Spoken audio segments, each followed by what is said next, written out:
There you go.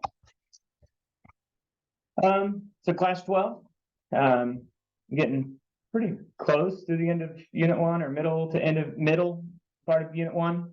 Going over terminal and HTML, and then I'll show you some things. So these are the key things you want to be able to use and access the terminal, and on your terminal program, like a Bash or a PowerShell. But you also want to be able to use it through VS Code. And again, we've already been doing these things where a different cohort may not have been doing those things since day 1. These basic HTML tags, I just copied and pasted a lot of the ones that they said in the book. We need to be able to add attributes and properties to the elements, such as images, putting a source on there. And then the structure of a static HTML page, you need to know this very, very well. So these things that are listed here.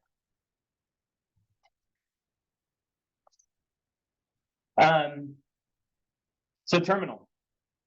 So something that I'm going to hopefully try to show you is how to navigate through your file system, create new files. So during the live coding, I'll go over some of this, not all of it. To be honest, being able to create new files and copying and remove files, the reason why that's important for you guys right now is many of your files, whenever you become web developers, will not live on your machine. They will live on a Linux machine somewhere in the cloud. It used to be on-prem, but almost everything's in the cloud anymore. And that Linux box is not going to have a user interface with it. You're going to have to use command line sometimes. So you need to be able to do just basic things. Now, even in my opinion, you probably still don't need to be able to create, copy, or remove things. You need to be able to do other things, but not those. You need to be able to search around and then edit files. So you will need to be able to edit files. I think they mentioned them in there. That's the one I usually use. So those 3 things I'm not as worried about. But list contents of a directory. You need to be able to kind of know where you're at in your directory, and then need to know where you're going. And then you do need to understand the difference between an absolute and relative path. So if you ever see on Windows, if you see the C:// that's an absolute path. It's saying go to the C drive and then keep going in. Whenever you don't see the C:// that's usually a relative path. So we'll kind of talk about those. Understand the differences between a graphical user interface and then a command line. I think we've talked about those before, but we can talk about it again. Question already? I love these questions.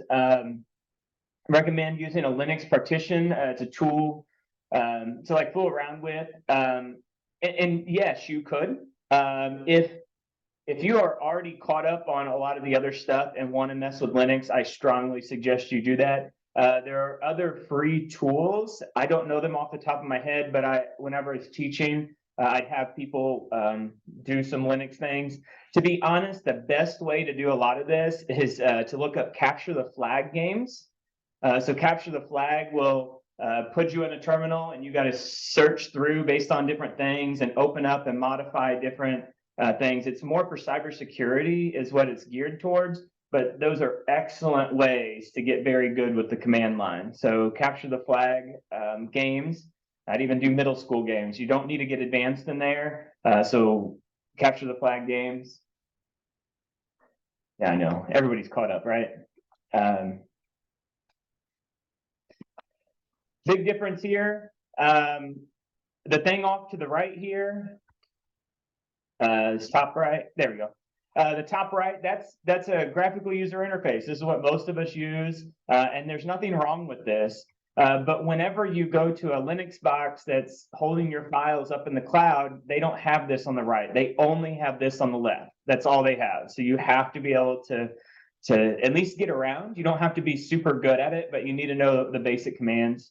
And it's like, why do we need to learn this? Well, it's because most of your stuff will live on a Linux box. So you do need to get just used to Linux operating system, which that's where the Mac users have won up because they're used to seeing this Matilda thing, which is home, where in Windows, we usually don't see that. So it means the same thing. It just looks a little different. Right. Key vocabulary. Graphical user interface, so GUI. is what I usually hear it being called. There's the command line, which is the CLI. I haven't heard that said anything other than CLI. In Windows and in other places, you'll hear of it like the terminal or the bash or the shell, or there's several different words that you might hear that usually when somebody says that, they're talking about this command line. You do need to know file system. So Windows and Mac do have a slightly different file system at the root, but once you get in, it's what we call a tree, where everything has to be tucked inside something else, or a branching. So nothing is off on its own. It has to fit inside the file system. So other vocabularies, directories. Remember, directories are folders. Subdirectories are folders inside of a folder. The root directory. Now this one's a little bit more vague. So when you're in a Linux machine and you say your root directory, all you have to do is do CD and that little squiggly, and it'll put you back to your Linux root directory. You'll hear me say it for like a project directory. So instead of me saying go to your project directory, I'm going to say go to your root project directory. And that just means what is your folder where everything else that you need lives inside of it. Parent directory and child directory, those are going up and down in directories. A path is, the folder / whatever. Absolute path is whenever you go clear from the root directory all the way over to your path. And then your relative path is just from where you're at right now. How do you get there? Prompt was another word in there, which prompt is just that, it's where you start typing in your terminal, in your command line. And then here are the basic commands. And again, I just copied and pasted these from the book. So it isn't that you need to know every single one of these. I'm going to go ahead and if I can figure out how to highlight, there we go. These ones, those are the ones that if you can't use these, you're going to struggle every day. LS is just a list. CD is change directory, and then clear just clears it. This is copy, move. And again, this in Linux does put you back to your root directory. The Windows users, I would strongly suggest using PowerShell, because PowerShell understands that most people using command line are Linux users. So they have incorporated a lot of those Linux commands inside of PowerShell. So if you do command line in Windows, you may struggle with some of this. So I would use PowerShell and it'll work just fine. But this thing here usually goes to your user root directory. It's harder to see that in Mac because it just shows you the tilde, but in Windows, I'll show you here in a little bit, it obviously says my name whenever I do this one. When you do the single dot, this means stay right here. So whenever we do code space dot or get add space dot, it's saying do that right here. When I do dot dot, it says go back a level. And so if I want to go back 2 levels, I would do dot dot slash, because that means another directory, dot dot. So if I do that, it'd go back 2 directories. And again, I'll go over some of this in the live coding, just so you can see some of this. HTML, this is the main thing. So again, the terminal we've been dealing with, I don't think there's too many new things in the terminal that you need to know right this second that you haven't been already doing. But HTML, you cannot make a web page without HTML. So the key takeaways here, when we do HTML related things, usually there's going to be a request. We're going to go from our computer. There's actually another chapter about this. I didn't know that, again, I haven't taught Unit 1 before, but after I wrote this up, I'm like, hey, they need to explain this better. And then I looked, and yes, in a couple of chapters, they explain this a little bit better. But whenever your browser goes to google.com, it makes a request and says, hey, can I have that HTML for google.com? And then google.com sends you a response back and says, here's the HTML for my website, google.com. and then your browser knows how to render, knows how to move things around and make it look good based on HTML, CSS, and JavaScript. So those are the main things that's happening in your browser. There are some definite structure rules that you have to have if you want your website to run properly. This doc type, you just put it at the top and ignore it. That's all you got to do. It just needs to be there. I've actually seen some browsers not even need it, but it's just good common practice to do that. The most common version of HTML is HTML5. That was created in 2008, but to be honest, every browser runs it now. Like that's the standard because in 2014 it became the standard.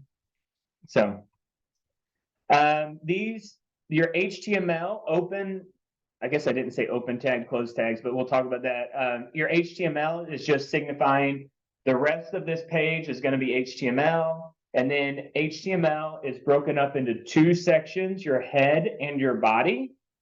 Your head is where anything it needs to know about lives, but it doesn't really show it. It doesn't show on the page. Your body is what gets shown up on the page. So we'll talk about kind of what and why. The other hard part is you guys don't know a lot about CSS and JavaScript, how we use it in a website. So it's also hard to describe some of these. So I'm going to do a good description, but know that if some of the stuff I say is like, well, how does that really work? Or why are we really doing this? It will be shown over the next couple lectures.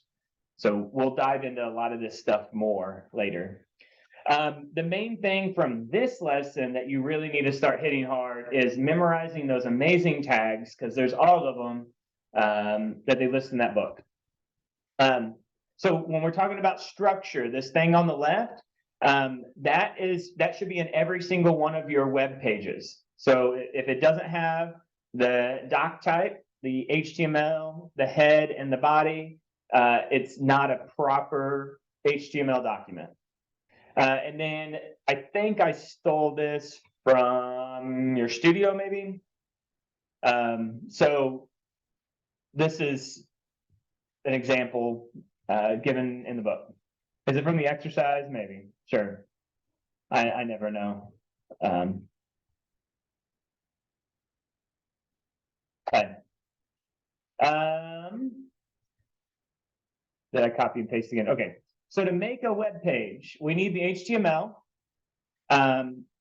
That's what you're focusing on today is HTML. I think the JavaScript will be between now and Thursday. And the JavaScript, you guys have been learning just programming. You have not been learning how to use JavaScript on a web page. So there is a difference, a slight difference on how you would use JavaScript on a web page versus what you guys have been doing, because everything you've been doing is more just basic programming. Your Mars rover, I could have done that in Python. You know, whatever you're doing, I could do in a different language just fine. You guys are learning, before this lesson, you're learning basic programming, not specific. You're just using JavaScript to learn that. So you will be learning very specific web development JavaScript later. So just know that. I'm going to look real quick.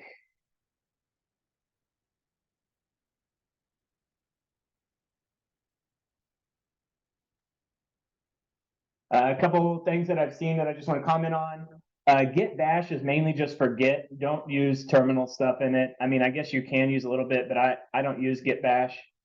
But yes, Wilson mentioned terminal app called Terminal. That's absolutely what I use, and I'll show you it in a second. People bringing up MySpace. There's probably some people in here that are old enough to understand what MySpace is. I know. And that's pretty much it for the lecture. I'm going to show you a lot of cool things. I'm going to start off with the terminal and then go into HTML stuff. So like normal, as you have questions, let me know. I think the Mars rover, I'm also going to go over Mars rover at the end, and I'm also going to go over graded assignment 4, because why don't we go over more graded assignments? So It'll start slowly stacking up if you don't get some of this stuff done. So that's why I strongly urged you last time to at least start the Mars rover one, and then I'll give you a huge hint for the last half of the Mars rover. All right. Let's start off with terminal. So again, I'm on a Windows. It isn't that I think that Windows or Mac one is better or worse than the other. I'm going to be very honest. The reason I have a Windows, there's two reasons. The main reason is because my job uses Windows. If my job used a Mac, I would probably go ahead and get me a Mac. So that's one reason. The second reason is when I was still teaching, I would also teach a little bit of VR. So we'd program some Oculus headsets. And whenever we did that, I needed for it to live stream onto the device. It was much easier if I hooked it up through through a cord. And a Windows or a Mac would not allow me to do that, but a Windows would live stream whatever I was coding right onto the device. So the dedicated graphics card on my Windows, it's like a gaming laptop.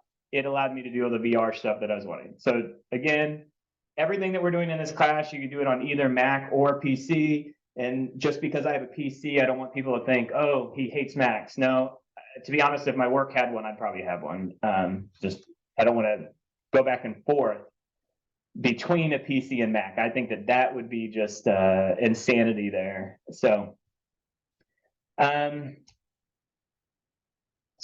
let's try some commands. The biggest one is ls. As soon as you get in anywhere, it is perfectly fine to do ls. And if you can see here, I have a ton of things in this drive. Now remember, this, as written, is called is your absolute path. It starts at C or however Mac uses, if it starts at Matilda. But that is an absolute path. If I wanted to say, hey, go inside my pictures, I would say pictures like this. And this, because it does not have the absolute path, this is called the relative path. From me, wherever I'm at, to this place, that's how I get there. This will make more sense whenever I show the rover stuff, because whenever we import and export things, we've been using the relative path every single time. You don't want to use the absolute path on that. So you can see that I have server keys. We got a bunch of weird things in here. Let's go to, so whenever somebody was saying, let's go to documents, oh, my documents are right there. OneDrive. I guess OneDrive is there too. I was going to show. So everybody knows cd space ... says, hey, go to the parent directory. If I'm in documents, the parent directory would be Phil, which is my user. I'm going to go to OneDrive and see what's inside there. So I'm going to do ls. And it says that there is desktop documents and pictures inside there. See, I'm on a Windows and I'm trying to do Linux commands. So ls on a Mac or a Linux device would only give you these. It wouldn't actually give you all of this stuff, where the -A would give me all of this stuff. That's where knowing what device you're using is helpful. And to be honest, most of this stuff you can just Google. I don't know really what else to show you, because we've been doing this. I mean, the only other one is cd Matilda, and this one will always get you back to your root, which in this case is your user directory. PS means PowerShell, so I was going to show this off. It's itty bitty at the top, so you won't be able to see it very much. But whenever I hit this plus button up here, it'll automatically do PowerShell. But I have this drop down up here. This drop down allows me to do PowerShell, Command Prompt, Azure Cloud, because I've installed that, via Visual Studio things. And then for those of you that want to do Linux, I strongly suggest just having the PowerShell, and you should be able to do this Ubuntu. So this Ubuntu is a Linux version. So it actually just Windows has this subsystem for Linux.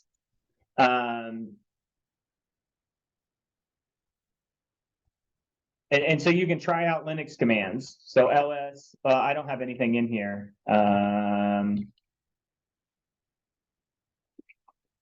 Somebody said pwd, present working directory. So it's in my home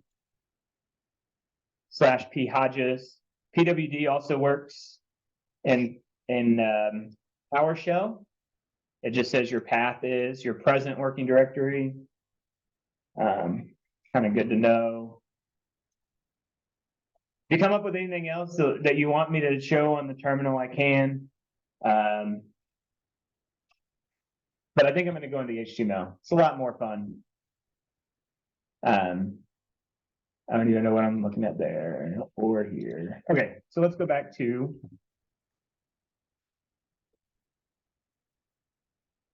All right.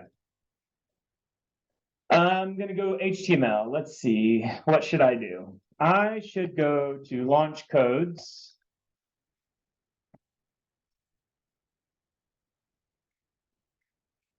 All right. Here is launchcode.org. And they have all this stuff. I'm making this big for you guys. I'm going to go out just a little bit. So the other hard part that's going to happen is if somebody asks, do we need to use, is it Firefox? Back in the day, back when LaunchCode wrote its curriculum, Firefox probably was the best one for developers. I remember that, about 7 years ago, Firefox had a lot more in the development tools than any other one, but any of them now have just about the same developer tools. So it does not matter to me which one you use. Like I'm using Chrome here, and I just right click and hit inspect. It doesn't matter where I'm at. It automatically opens up these developer tools off to the right. So I don't think this was this in the textbook? No, I think this is for Studio. You guys will be doing some of this in Studio. So again, don't be I don't know, not frustrated, but don't be anxious, I guess, that you don't know what this is. I'm going to show you this stuff, and then in Studio, you guys get to play around with this. So just kind of sit back, relax, and let me show you some things. I also know that some of this stuff is itty bitty. So you're going to have to just kind of believe me on some of it. I will zoom in on the important stuff, but this is where if you're going to do web development, you need a bunch of real estate, like big screens, so that you can see all this stuff as you play with it. Because this is horrible if I have to only see this, and then I can't see anything else. Like I can't actually see how it's interacting over here. So just so you know, you do want some real estate here of bigger screens. Okay. Key things I want to show you on these development tools, and then I'm going to show you some other cool things. So there's elements. Every single browser will have elements, and this is your HTML. So I'll do something cool later with this to show you, but let's say that I wanted to see what this great talent can from anywhere, and if I wanted to inspect that, if I actually select something and hit inspect, you can actually see it right here. And then you can just change it.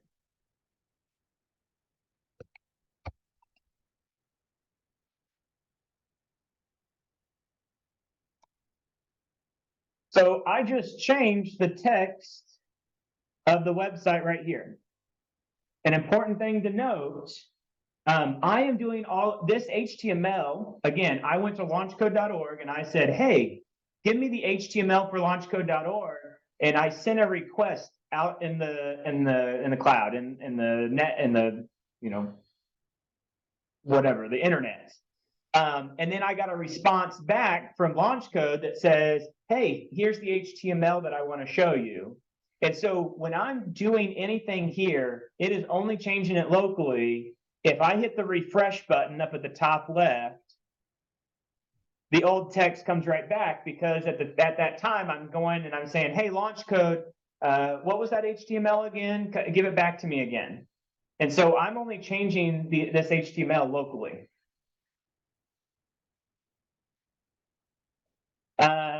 If you inspect LaunchCode, they have a bunch of Google tags inside their stuff. Some other cool things that you can do. Let's say I want to inspect this. So there's the elements, which gives you the head, the body. I think I have Grammarly desktop. I think that's why it's on there. I don't think everybody, I think that's mine. They have the console. The console is any of we'll talk about console logs. If you look here, there's a lot of cookies that are potentially getting blocked. It's just telling me about that. Sources. This actually gives you the sources, like the actual files. When we get into JavaScript and trying to decode or trying to figure out where the JavaScript is having problems at, we'll go into here and try to mess with the JavaScript. Network. So let me clear this. Whenever I actually load up LaunchCode, if I look at the network tab, whenever I hit LaunchCode, these are all of the requests that are being made. All of them. Like, this is too many, but a lot of these are ads. So like MasterCard, well, I think those are logos. So these are pictures. But launchcode.org, this is the main request. It's a GET request. That's something that we'll talk about later. GET and POST requests. Those are different types of requests. Your status codes are going to be different. Most of this stuff you probably won't need to know. They're on a Cloudflare server. This is where you start to get into cybersecurity a little bit, because this is publicly known stuff, and if you know certain things, then you can start Googling certain things and then potentially hacking websites, because they have to give you a lot of this information.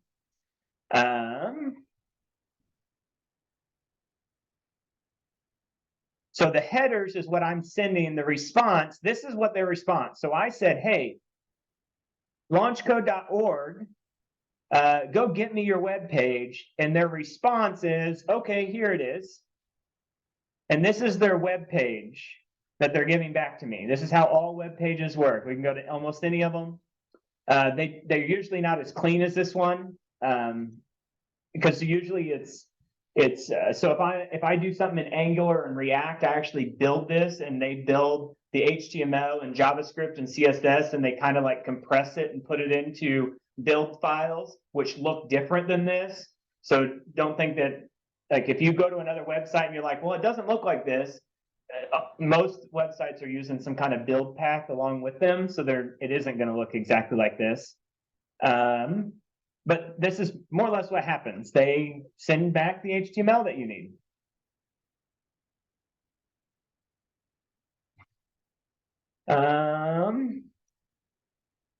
If I wanted to see all the different logos that are coming back, we are saying, hey, go get this, go get this, go get this. Here's some JavaScript that we're saying go get. We're saying, go get this JavaScript. And again, you guys have seen the word keyword function before. They're also obscuring a lot of this stuff. So in the code, it's not going to say O. It's going to actually have words here on their local code. But whenever they ship it up, they're not going to keep it like that.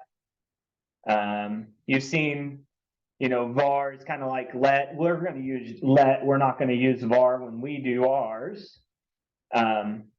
Here's an if statement. And again, you can't really read what's going on inside there, because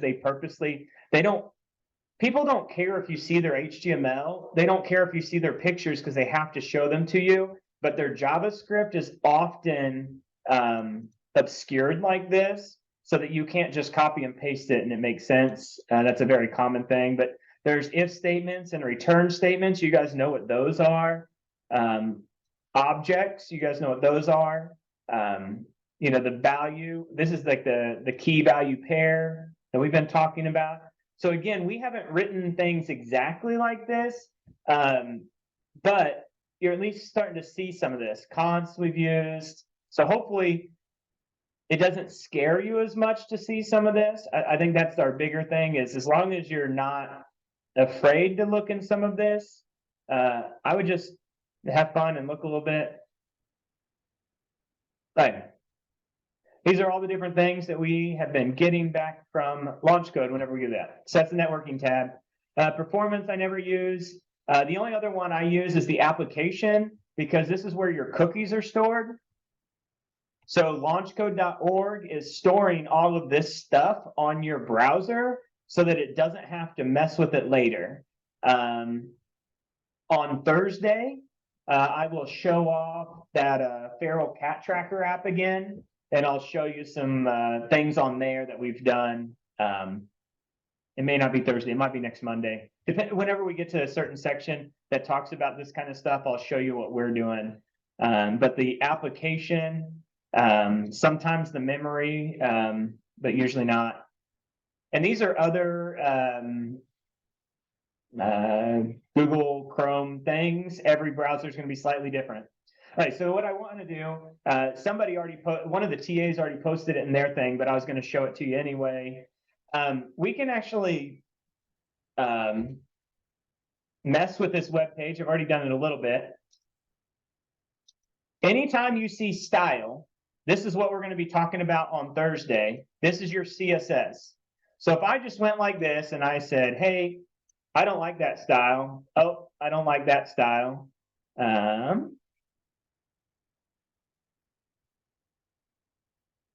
Where's some more styles?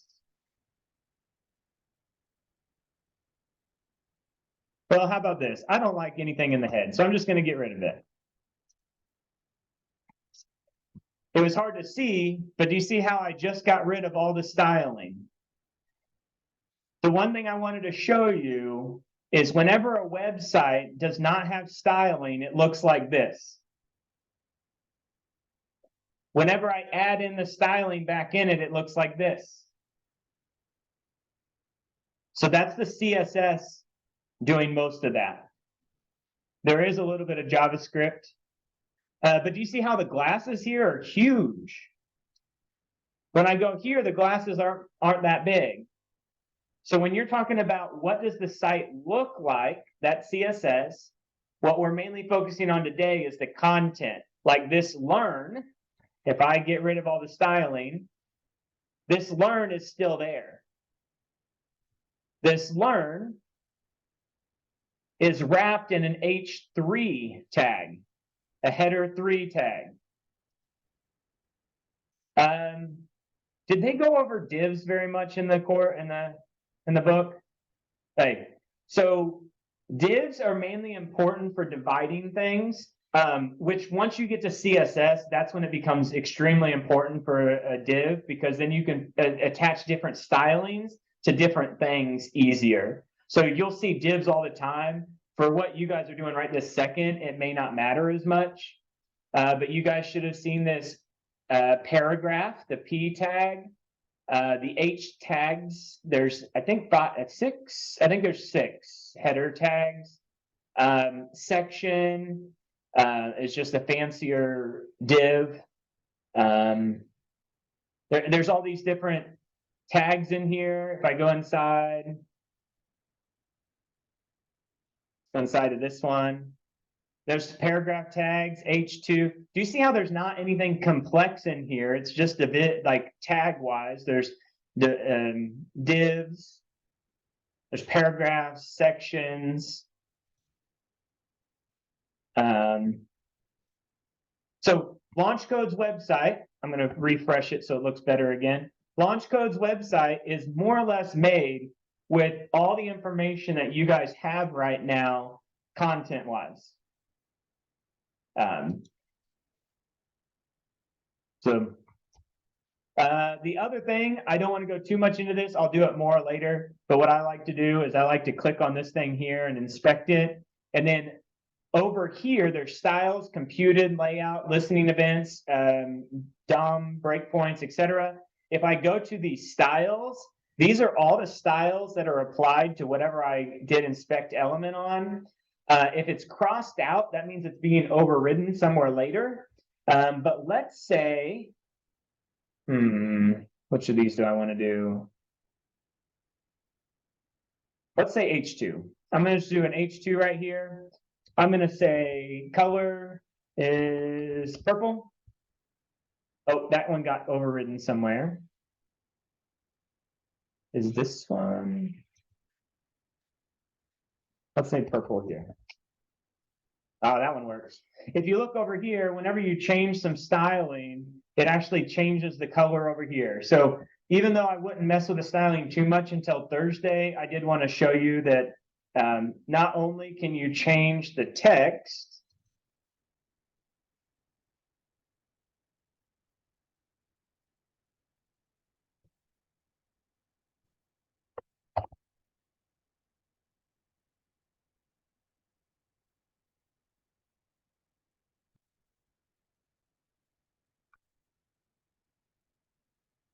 I can't even spell.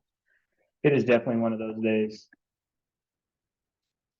Not only can you change the text in a page by going over here, but you can also change the styling.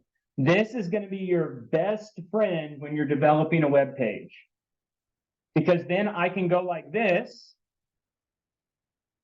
And once I get it looking good here, I can go up to the top here and I can say, edit as HTML. I can just copy this thing. I can go into my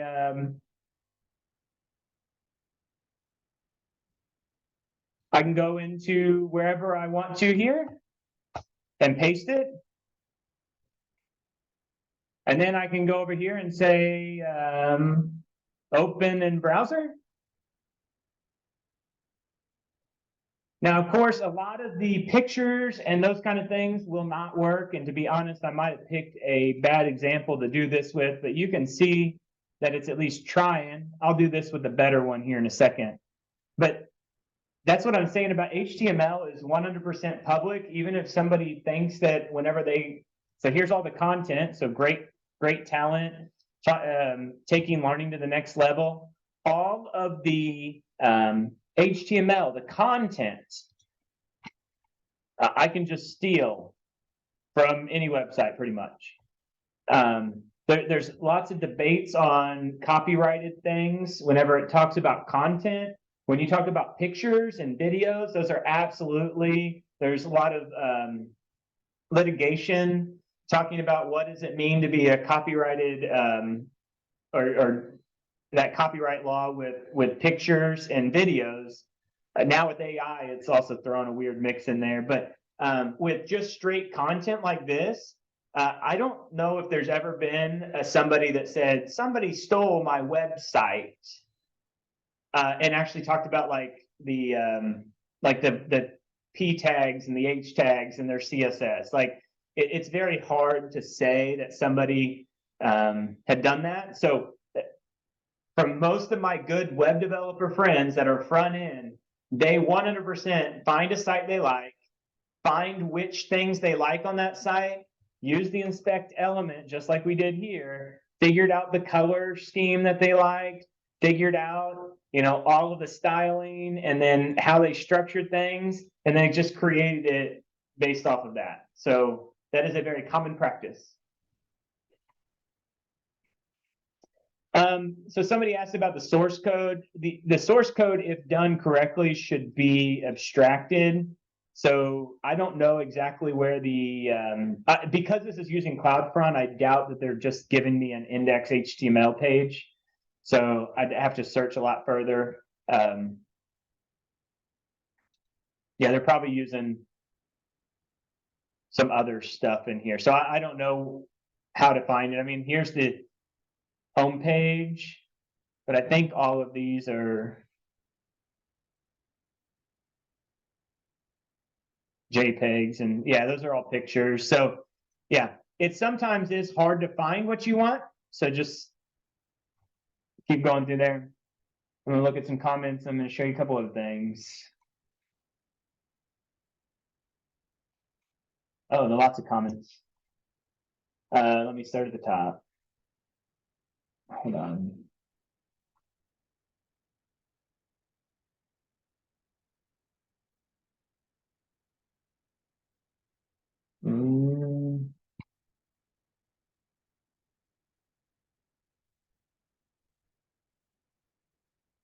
Some jokes being made.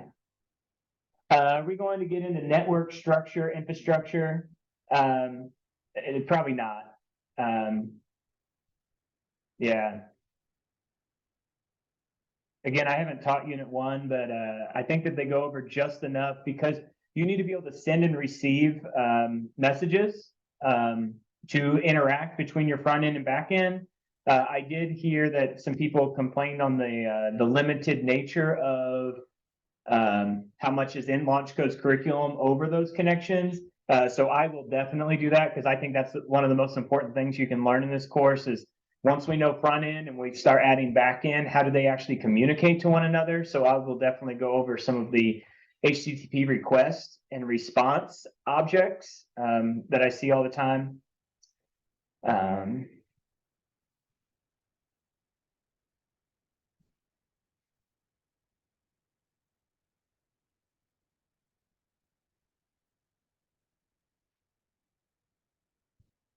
Oh, you say view page source?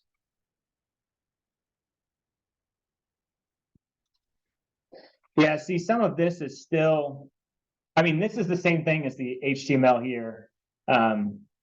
They actually get this from the network, from this thing right here, the response. This is the same thing as this.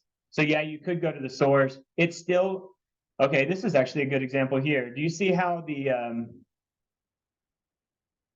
source here, it doesn't say C : whatever. It says assets. So because it starts off with a slash, this is actually a relative path.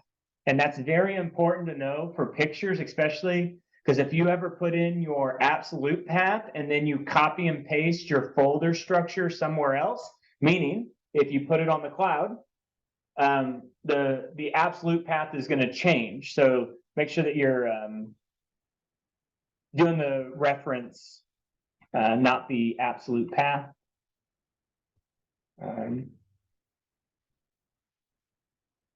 Okay, so unit testing. I know many of you are still focusing on unit testing because of all of our other stuff.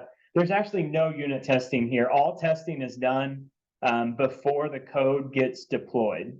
So you'll never find unit tests of these things. They never put those in a production environment.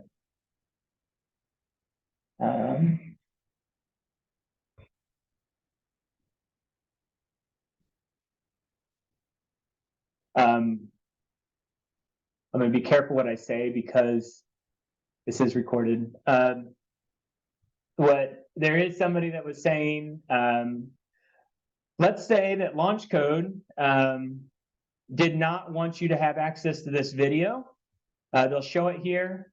There are ways to inspect images, inspect properties, and actually get from the source or from the URL where it's coming from.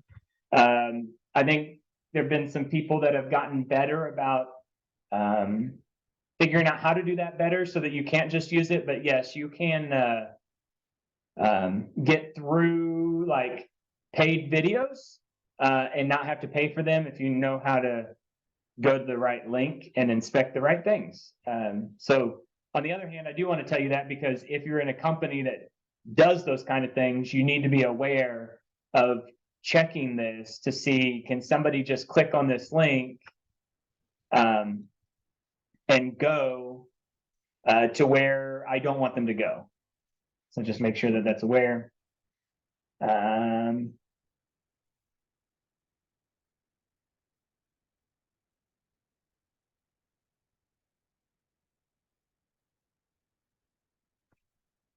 Yeah.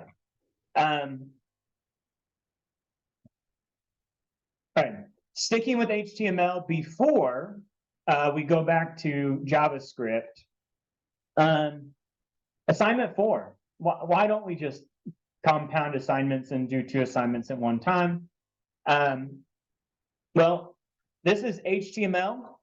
You will not be able to do everything today based on this, but by Thursday, you will have everything you need. So I'm just going to go over this project introduction real quick. You guys are going to be making a website. Pretty straightforward. It does want you to fork and clone this repo here, just like normal. Here's your styles.css. That's something that we have not talked about today, but you will be doing before Thursday. And then here's your index.html. So you could start building out at least your structure today off of this. And then, to be honest, the tests are only basic tests. So you get to create whatever web page you want to. It does have to meet some qualifications. So I'm going to go over that real quick. You should only edit the index HTML and style CSS. That's all you're doing. You're not adding any JavaScript to this. Before you start your project, make sure you run that. So task 1 is to copy and paste, put this in there, and make your web page. That's really what it is. Whenever you talk about the tests, so we can go to the tests real quick. The tests, they are going to look for specific elements. You guys know what a P element is. That's a paragraph. They want you to have a header, a footer, a main, an article, and an image. Those are the things that they want in there, and they want it to be greater than or equal to 1, meaning you have to have at least one of each of those in there. It says that you need to have child elements. You need to have links to your style sheets, which I'll go over that specific thing next time. You need a style. This is more styling in your CSS. They want it to be certain styling. So the rest of these are all about CSS. And then down at the bottom, it talks about being able to add symbols into your web page. So I would go ahead and start with this. I think the biggest thing, if it was me, it says that you don't have to, but you can create a resume page that tells the story of a professional journey to date and where you want to go as a coder. I would strongly suggest using this just to make it more real world. Start thinking between now and Thursday and Monday and for the next week of what you would put on a resume. There's no right or wrong answer, but start writing that stuff down so that whenever you create this website, I would go ahead and just make a resume website. They do have an example right here. This is definitely not a resume website, so I would not use this one to be a resume website. It does have links, but it's links to further down. So whenever I click St. Louis, I don't know if you can see, but it actually moves my thing down to later in the page. And that's exactly what they want you to do. You're not linking to separate pages. You're just going to link to jobs, and then projects, and then skills, and then whatever you want to put on there, and link them to different things. The cool thing, again, I could go right here or even page source. And as you can see the HTML for what this person did. And what's really cool about this, I wouldn't copy and paste it, but I would definitely use this as a guide for you to create yours, just so you know what tags you can use. So again, I right-clicked, view page source. If you go to, let's say that you wanted to know something about this specific thing, you can highlight it and hit inspect, and it'll actually highlight this. And again, I could change it technically, but again, I'm changing that locally because whenever I refresh the page again, it pops back up. So do not be afraid to change this stuff. Don't be afraid to go into the styles and start messing with these things. See what you like, and then just put it in yours.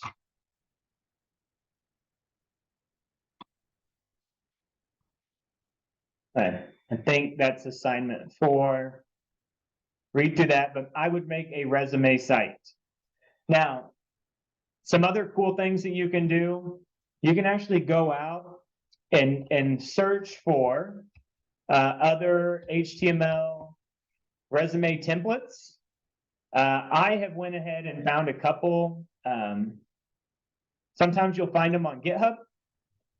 So this is a guy that has made a website, and he just gives you this for free. So you can, here's the demo. It's just like what they're wanting you to do, like achievements. You go down to achievements, etc. I know it's hard to see exactly what's on the page, but there's this kind of stuff here. So I would go see. So if I went here and I went to source code, let's just see what somebody else's source code would look like.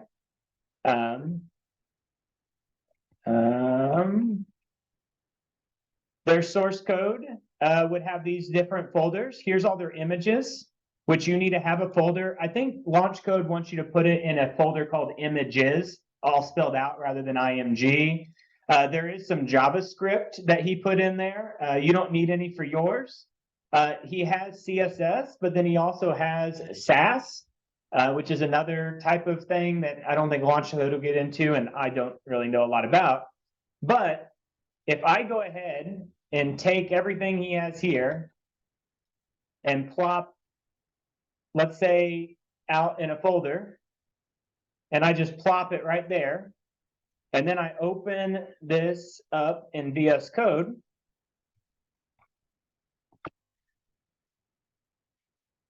you can actually see the index HTML. And again, you could just inspect element and view source, but you can edit stuff here.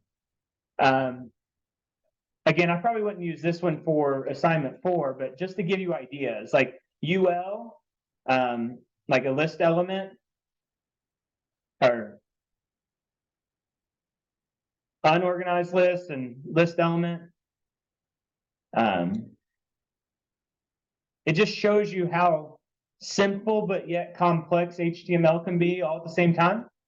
A break statement. So hopefully this just gives you some ideas to go out and search for things you like. While I'm here, though, I'm going to go ahead and show you in VS Code. Somebody posted it earlier. I went, and if you do live server, I got this one. It's Ridwick Day live server. Again, I just typed in live server, and whichever one had 45 million downloads, that's the one I got.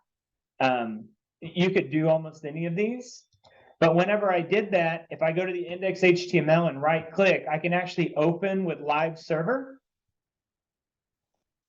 And when I do that, it'll actually open it up.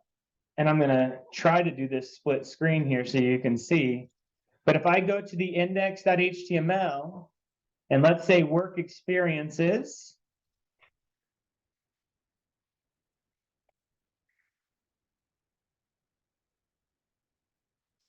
and I just wanted to do whatever here, and whenever I click off of it, it changes it live for me.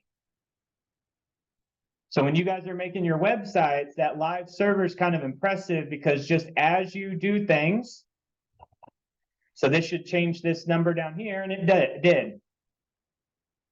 So as you're writing, it will just change it live for you. This is not horrible, but the way to do it without live server is you would just right click, you'd open in default browser. So this you don't have to install any extensions for. If you open up, if you look here, it's actually going to my C drive and getting my elements here. The only difference here is whenever I change something. So I'm going to change this. It's a bunch of plus signs, so you can see that I changed it. When I go over here, it did not change the plus signs, but it did change it, and all I had to do is refresh it. So if I hit this refresh button, there's my plus sign. So if you don't have live, you can still do it. You just got to always hit the refresh button. The live auto refreshes every like half second or something like that. So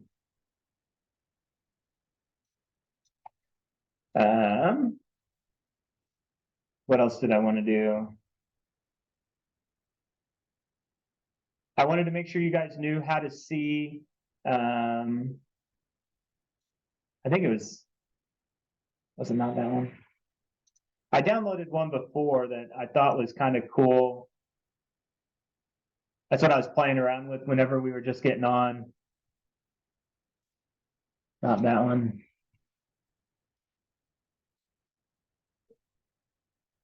But this is a very simple one. So again, all I did was I went online and I said, hey, what's some free HTML pages? And here's a free HTML page. If I wanted to actually open it up in VS Code,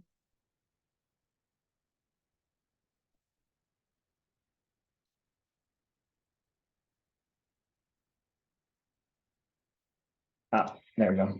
Of course it did.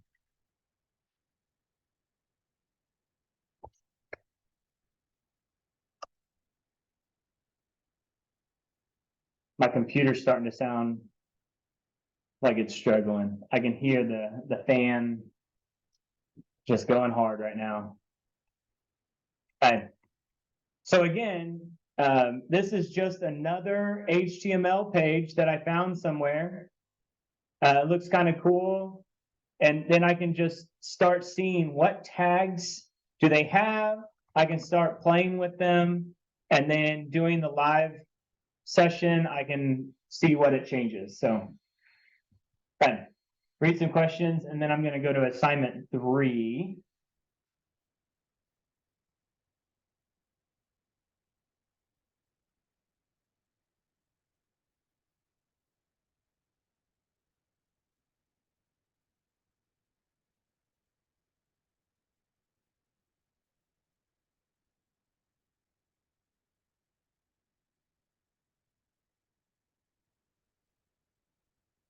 Right. So this is just my 2 tidbits of advice.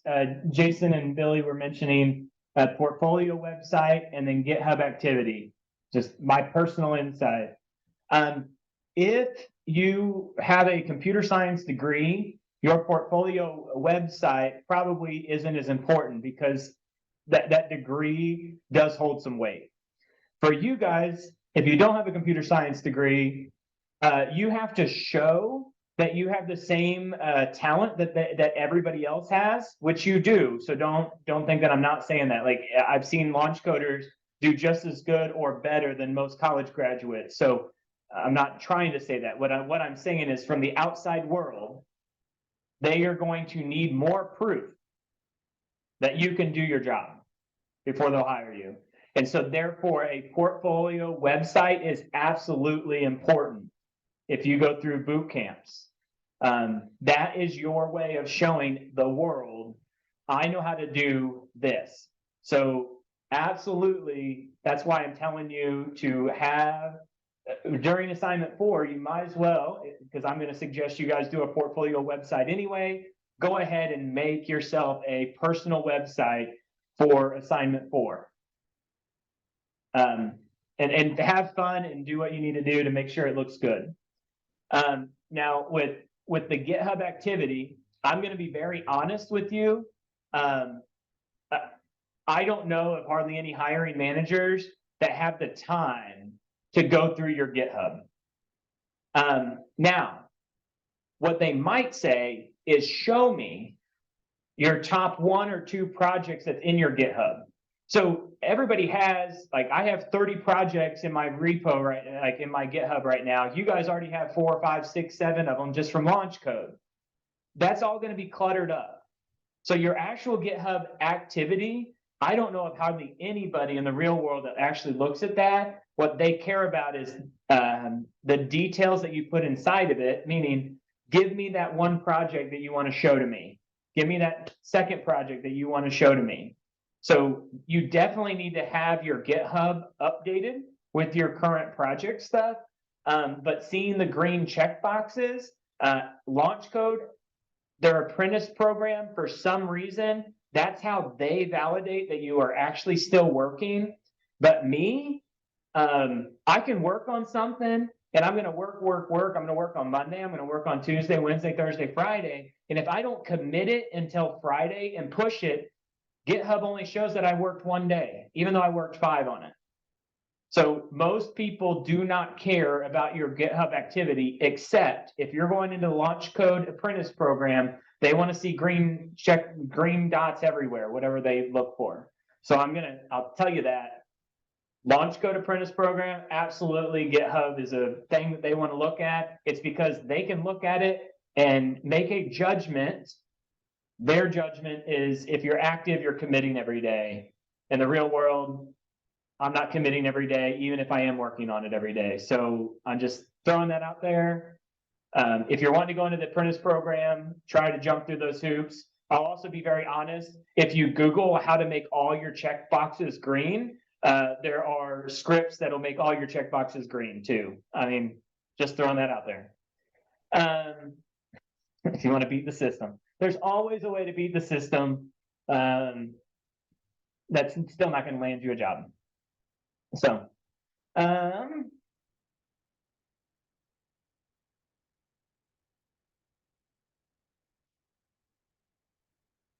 yes, showing off. So again, we are a full stack development curriculum here. If you want to get a job, mainly in front end, they care more about how pretty things look and those kind of things. If you like more of the back end, they care more about APIs and can you get APIs to search faster. So you don't have to be amazing at all of it, but you will want to kind of focus on one or the other and really put some time into it. So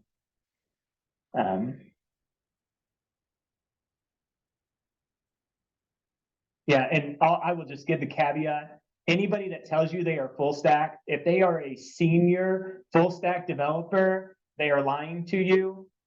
They know enough about full stack to be able to do a little bit in everything, but I don't know hardly anybody that I can go to and they can write out a full front end with almost no help, plus a full back end with almost no help. You usually kind of specialize in one or the other. It's too much to know everything.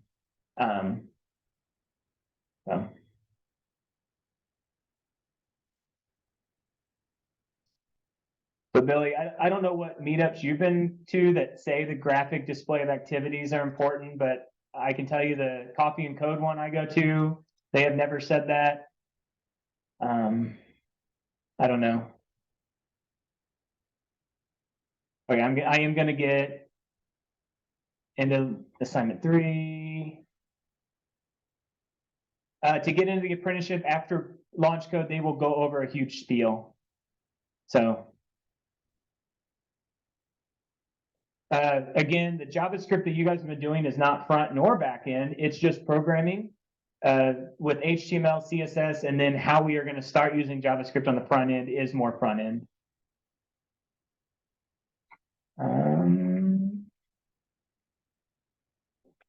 Good question. Difference between software developer, software engineer, full stack developer, programming, etc. They're all the same thing. Every business has their little flavor that they want to call things. And then every business also tries to work the system of, software developer, we can pay you this much, but if you're a software engineer, we can pay you this much just based on the wording. So even though the job descriptions could be almost identical. So don't don't look too much into that. You know, unfortunately, that's hard for you guys because where you're at, you're like, well, which one do I search for? You just search for them all, and try to apply to them all.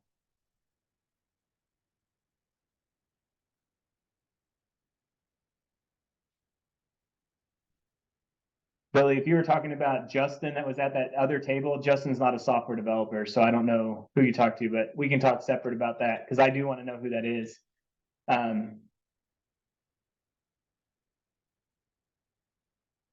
Software engineer or, oh yeah, okay. There's another engineer. Systems engineer is engineering systems, so they're doing infrastructure. Yeah.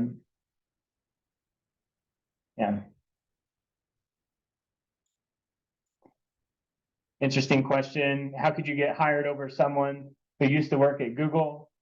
Most of the time, if they are let go by Google, they're not looking for an entry-level job. Whenever a business is not always looking at who is the best for the position, they want a well-rounded team. Because if I have 5 senior developers and 0 entry, the amount of money that I'm spending on that team is worth 5 developers. And then at any point, all of them can leave. Where what I want to do is I want to have entry and middle and senior and architect, and I want to stagger all that because then whenever one of them leaves, not all of them are going to leave. And I need some entry talent to always build upon. So a well-rounded team is better than, yeah.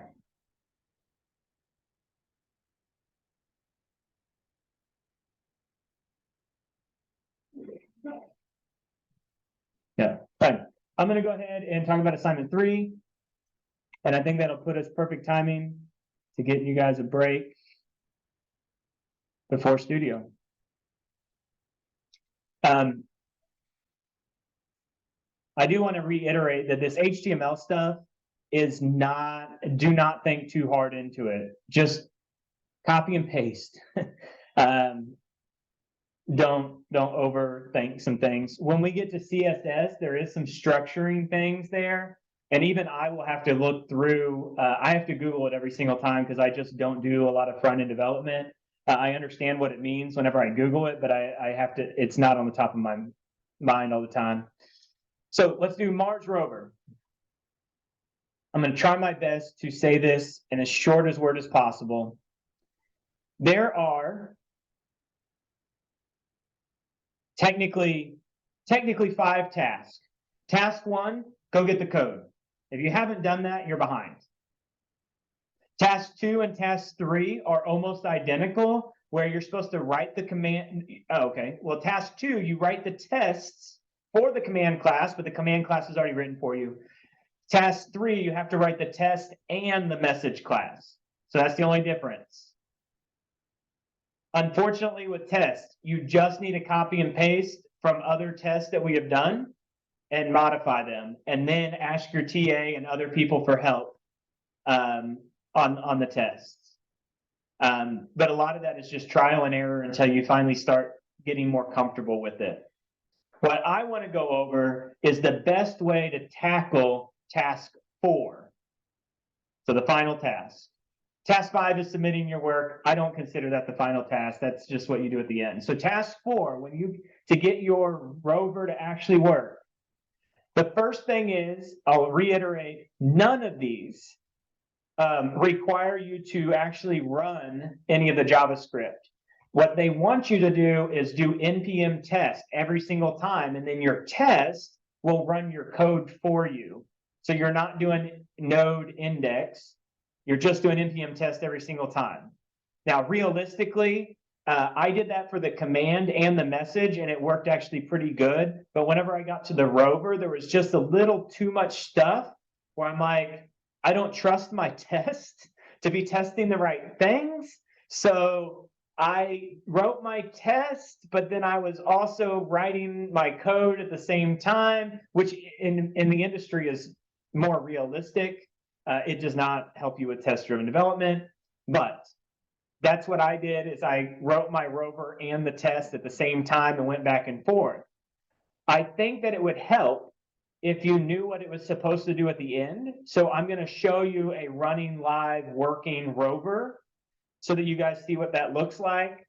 But I think everything else here is just in here, and hopefully it'll be answered by me running the rover for you. So as I do this, if you see anything specific, let me know, but I'm going to just show you. And I passed all the tests, but I did not look at the cheat sheet per se. So I don't know if this is what the other TAs would have done. There we go. I'm just trying to get this so that whenever I zoom in, it doesn't look as bad as it could. Right. So project structure, remember, you don't need to add any files at all. This is the first time that I would look at this studentgrade.specx. Now, this is what the TAs are supposed to be running. So that I opened this one up. So make sure that this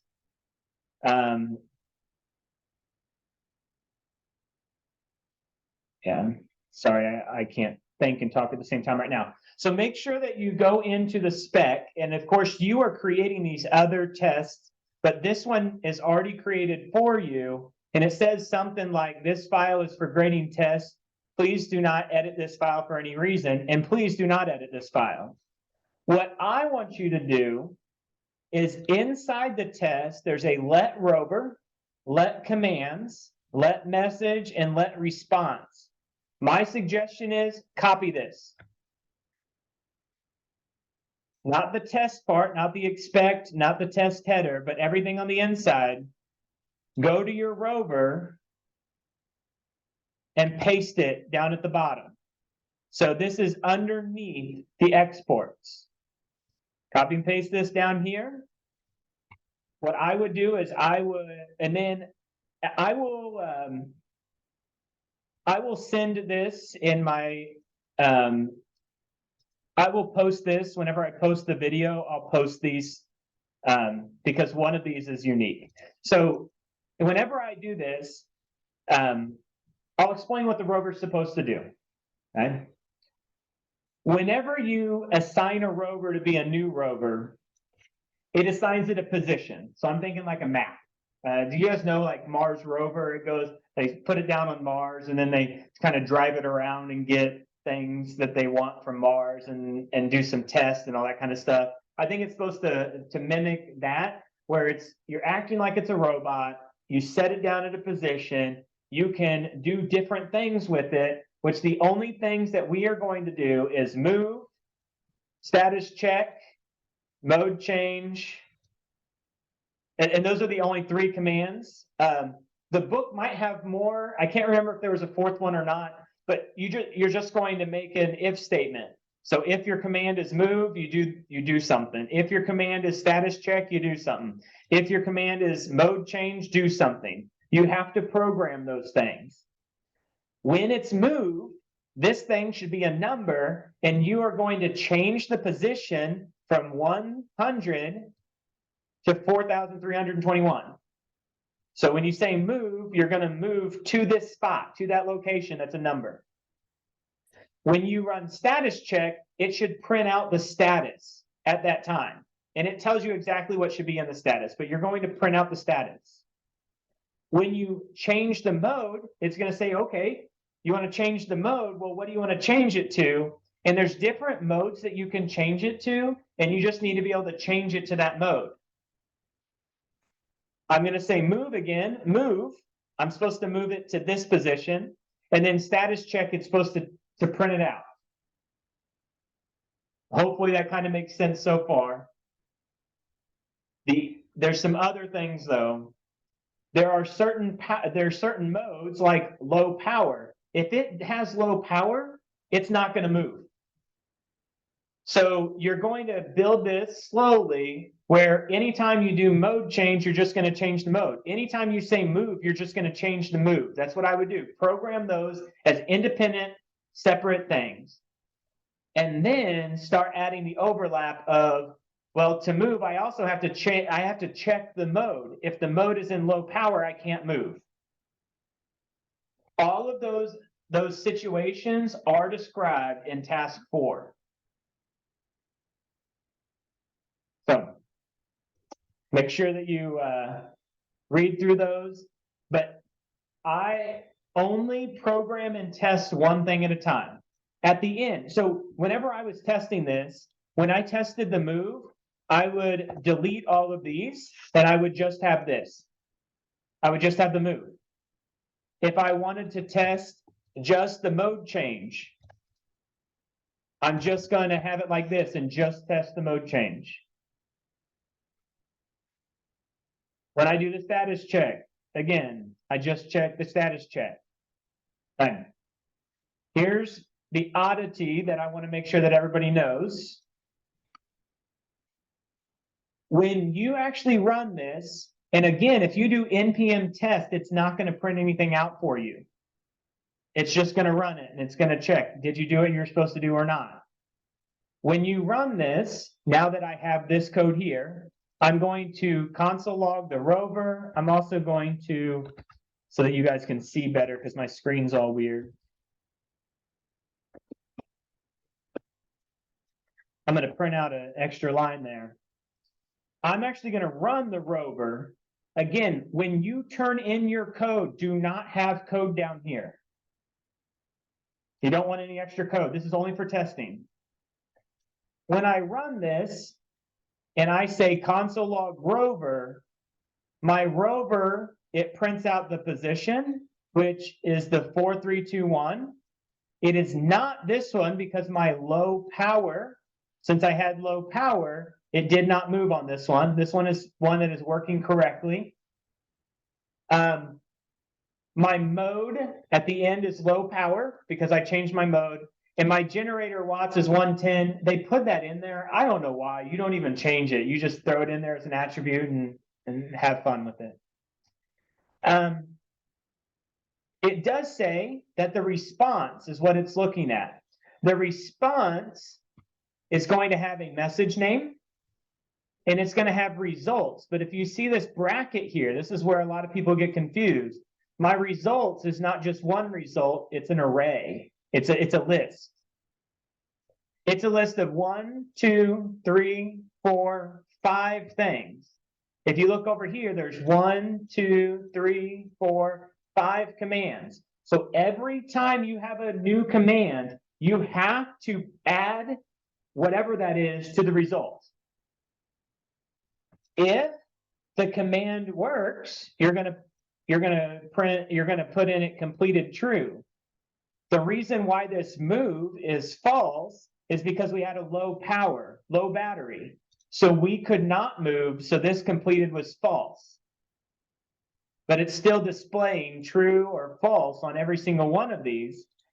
But if you look at these other ones, it says rover status. So this check status has a rover status, and it has an object. This is where I do want to give you one other line of code to help you with this. So instead of doing a response like this, I'm going to have you do this JSON.stringify response. And whenever you do this one, if you look, it says completed true, just like before, but in your rover status, it actually shows you the rover status on the inside. So the status, this is what it returns back to you. But do you remember when we tried to print objects? Sometimes it just said object. It didn't actually tell us what was inside the object. That's what's going on here. So I'm going to show you this one. There might be another way, but this is the way that I've always done it, is I've just did a JSON.stringify, and this is how it prints out for me. So this is the rover status now. That's the object. Remember curly brace? This was the object that it was referring to up here in teal. It just didn't know how to print it out. So, yeah, so the short story, a JSON is a JavaScript object notation. I think that's what it is. JavaScript, yeah, oh, there it is. JavaScript object notation. It looks exactly like this. From here to here, if I do new file, where'd my new file go? New file.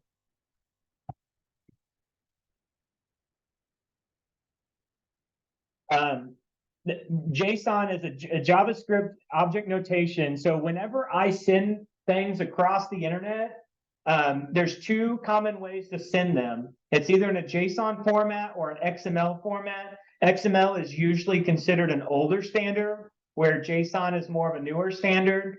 I like JSON a lot better. It's more readable, but XML I still see. So just know that those are the two out there. And this is what it does. It gives you a key value pair. So my key is message name. My value is TA power. My key is results, but my results is an array. So my results, the value is actually an array of this stuff. Well, that array also has objects in it. This is an object. This is an object. I know that they're objects based on the curly braces. So this object has a key of completed with a value of true in it. So this is what you're building. Like, no matter if you use the JSON.stringify or not, you are building this. What the JSON.stringify does is it changes it into a JSON object, and the stringify takes a string-ish value and moves it into a JSON so that you can see it better.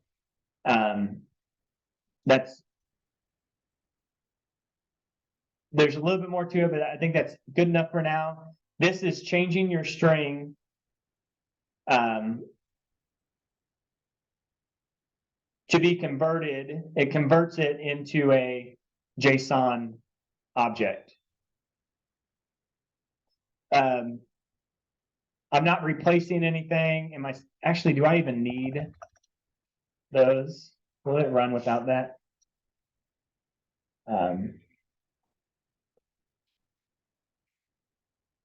Okay, so that's the reason I do that.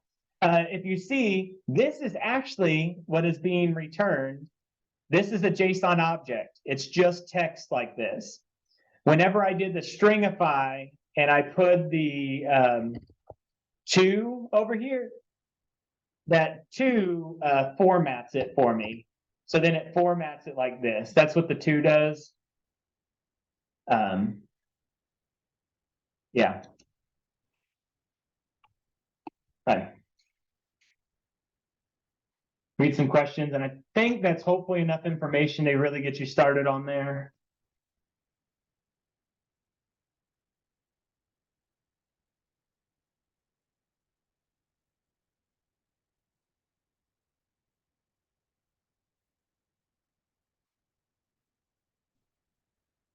Okay, so good question.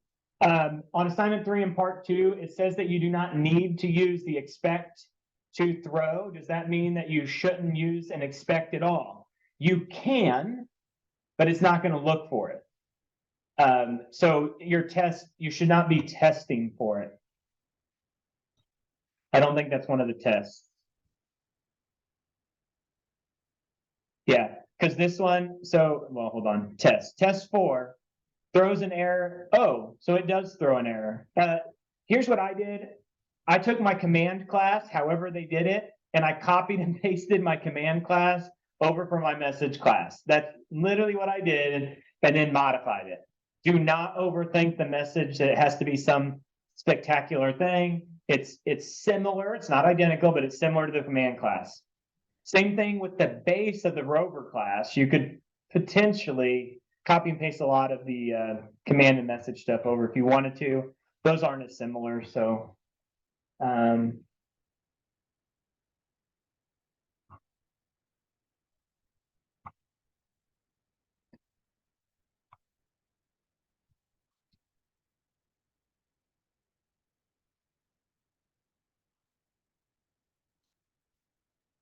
I don't know where you're seeing that. It does not mean you do not need to use the expect to throw. Whatever it says for the first one is what I did. I mean, it even says here, review the first test in your command spec for an example. Like that's, I literally copied and pasted my 3 tests from my command and put them in here and modified them to whatever this said.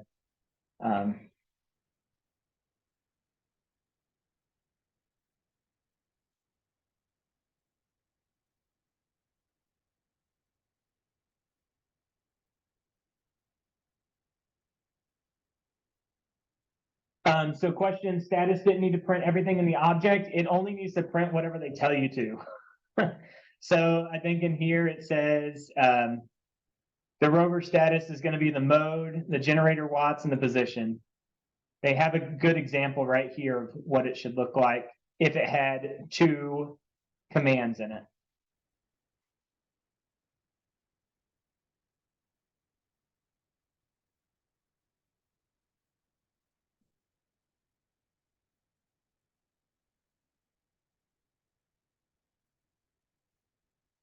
Good question. Are JSON parsing tools? I think they're just built in. I don't think I had to import anything. I'll go back to my thing for that. That's this one.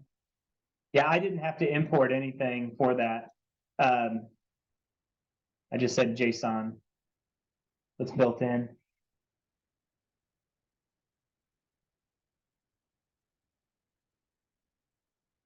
The array that is being retrieved should be built by the rover. Hold on. This has been answer key, so I don't mind looking for you, but I can't remember off the top of my head.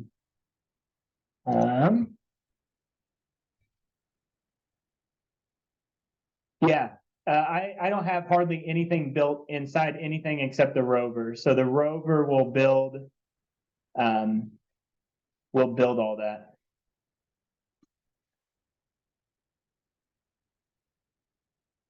Copy and paste it, absolutely. Let me close back up my class. Hold on.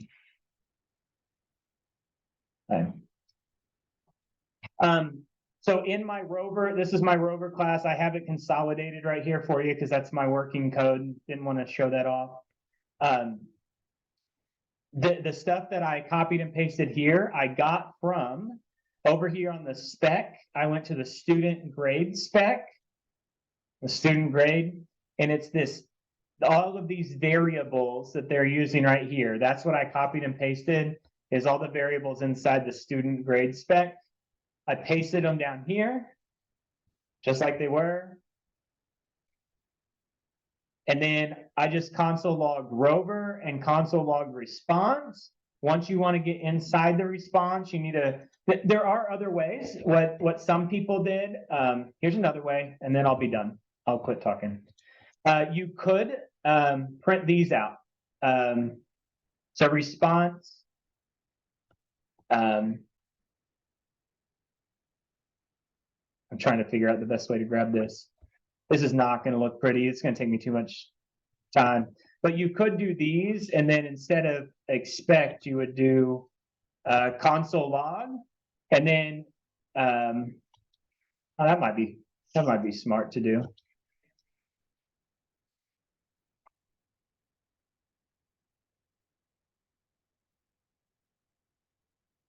If you comment out these are what you're wanting it to be at the end.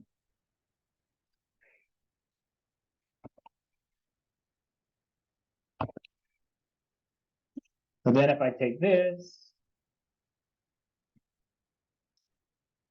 and I run this,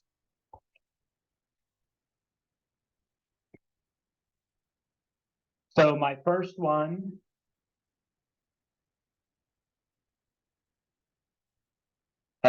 it's undefined, so that one's not good. But this other one, it says completed should be truthy, and it's true.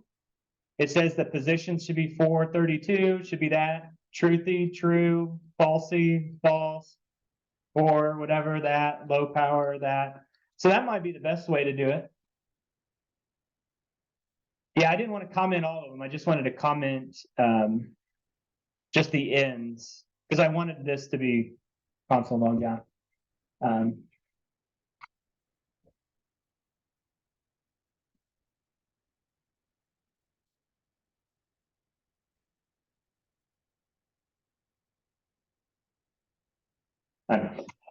going to stick around here for a second. I do see maybe one more little comment that I might want to refer to, but I'm going to stop the recording. And I'm already a little bit over time, so